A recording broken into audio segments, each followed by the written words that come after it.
টাঙ্গাইলে যারা থাকেন তারা এই পুকুরটি অবশ্যই চিনেন। এটি হচ্ছে টাঙ্গাইলের ছয়ানী পুকুর। সারাদিন ব্যস্ততার পর একটু স্বস্তির নিঃশ্বাস নিতে মূলত সন্ধ্যার পর ভিড় নামে এই ছয়ানী পুকুর পাড়ে। ভিডিওটি গতকালকে হঠাৎ করে আমরা লক্ষ্য করি বিকেল বেলায় বেশ মানুষের সমাগম ঘটেছে এই পুকুর পাড়ে। এগিয়ে গিয়ে দেখি এখানে মাছ ধরার একটি উৎসবমুখর পরিবেশ সৃষ্টি হয়েছে। এলাকার কিছু সংখ্যক মানুষ নেমেছে এই মাছ ধরার প্রতিযোগিতা। কে কার থেকে বেশি মাছ ধরে নিয়ে যেতে পারে সেটাই আজকে দেখার বিষয়। আর এইদিকে দর্শনার্থীদের উল্লাসও ছিল চোখে পড়ার মতো। আজকে পুকুর পাড়ে এক অন্যরকম পরিবেশ সৃষ্টি হয়েছে। চলতি পথেও মানুষ থেমে যাচ্ছে এই মাছ ধরার দৃশ্য দেখার জন্য। আমরাও খুব উপভোগ করছিলাম এই মাছ ধরা। আসলে শহরের বুকে এরকম মাছ ধরার দৃশ্য খুব একটা চোখে পড়ে না। পুকুরের পানি কমে যাওয়ায় এবং পানি দূষিত হয়ে যাওয়ায় পুকুরের মাছগুলো ভেসে ভেসে উঠছিল।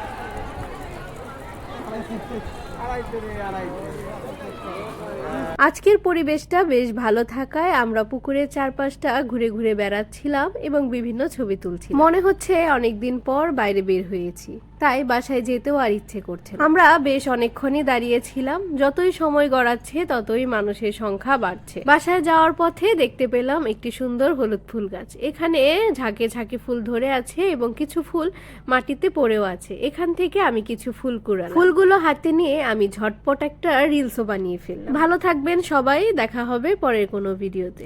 ধন্যবাদ সবাইকে।